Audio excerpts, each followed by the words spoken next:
Hey guys, and welcome back to this channel. In this simple video I'm going to show you how you can fix your audio and how to remove background noise in CapCut apps.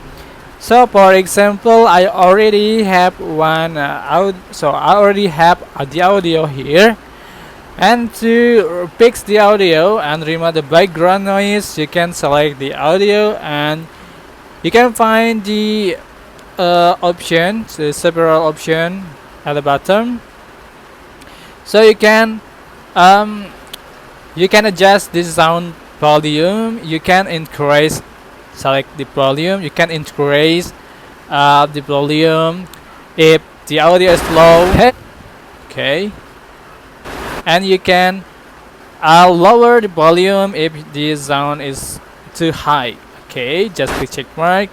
And you can reduce noise or remove the background noise with reduce noise option. Just select